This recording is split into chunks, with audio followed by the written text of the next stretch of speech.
Day of Elimination of Violence Against Women, and I want to underline elimination because that is the task.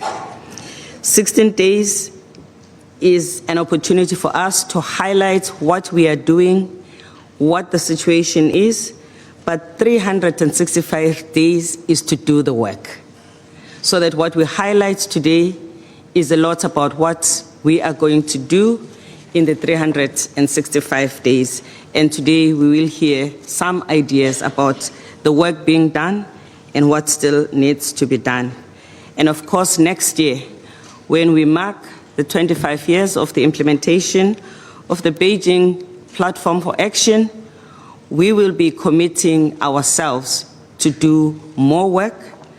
As we mark also the 20 years of the Women, Peace and Security Resolution 1325, we will be further committing ourselves towards the elimination of all violence against women, including and in particular rape.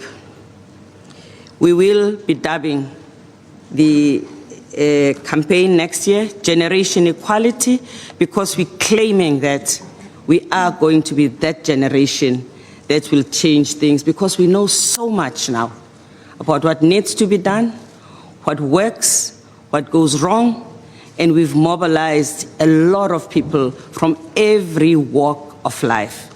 This next 10 years, the decade of action that must complete the implementation to the extent that we can of the SDGs, has to be about fixing this issue as well. Rape isn't an isolated brief act. It is a gross violation of human rights with long-term, devastating, visible and invisible impact. It has life-changing effects that range from pregnancy, sexually transmitted disease, immense and long-term trauma, and unwarranted sense of shame. In some situations, women are rejected by their loved ones. They are even punished for being raped by institutions in society, including by the institutions such as religious institutions, cultural institutions, all of which are institutions that are supposed to look after society. In both conflicts and in peacetime, it often shapes women's decisions to move from their communities through fear of attack or the stigmatization of survivors. And yet, in many cases, perpetrators walk free. As a result, misogyny is strengthened.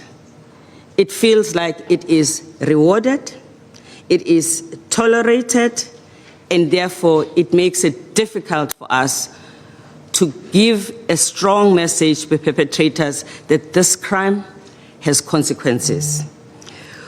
Although rape is so pervasive, it is badly underreported for the reasons that I've just mentioned, including the fact that the women are more likely to be poorly treated by law enforcement, humiliated, and treated like a problem. But we also know that there are situations and there are institutions for law enforcement that are trying to make this right, and we want to highlight their work. We are now today calling upon you and all of us to make sure that we do everything not to turn our backs on the millions of women and girls whose lives have been forever changed in this way. We are calling out impunity by calling out for broader culture, by calling out for the end of a broader culture that trivializes and permits rape, and calling for women to be given and treated in the way they are supposed to be treated. Most of all, we are calling for an end of rape and the rape culture that permeates our society. We know that rape, and Pramila has highlighted that, is rooted in a complex set of beliefs, power relations, and control.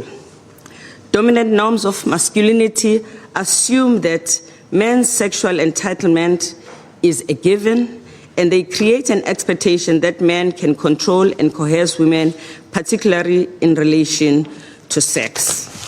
We also have seen jokes about women and even about rape being tolerated, with many being bystanders and missing an opportunity to intervene and to end the trivialization of this pain that women and girls suffer.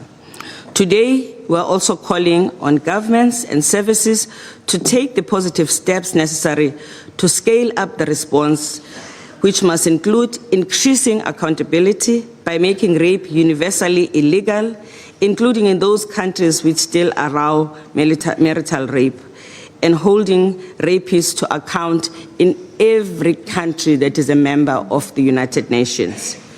Putting victims at the center of the response, strengthening the capacity of law enforcement officials to investigate these crimes and respond in a way that shows that they believe survivors and are equipped to direct them to the right support services.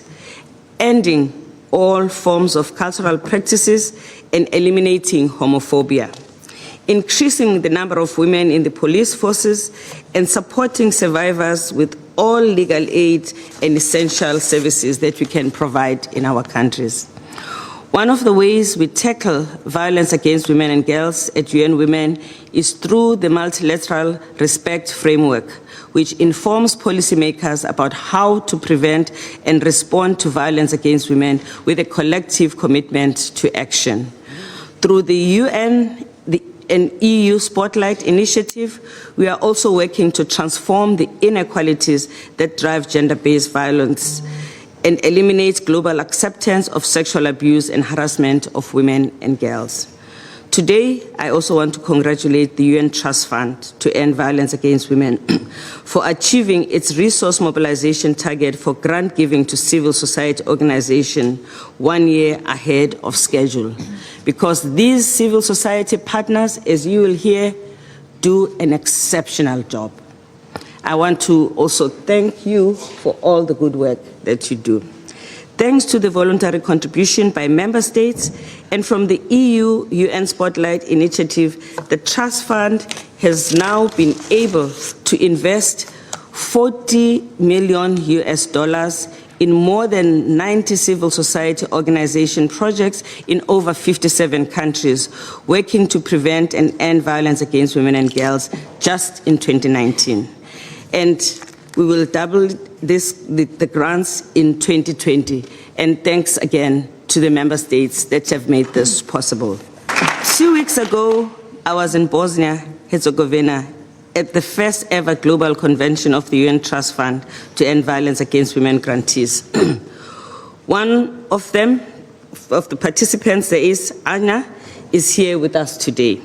The convention focused on progress made since the adoption of the Beijing Platform for Action and towards the work that we want to do to end violence against women and girls. It ended with the UN Trust Fund's 2 youngest grantees representative presenting me with a set of recommendations to inform the process of global consultations on Beijing +25. They focus on key issues such as sustainable funding for the work of civil society, capacity and institution building, and the collection and use of evidence.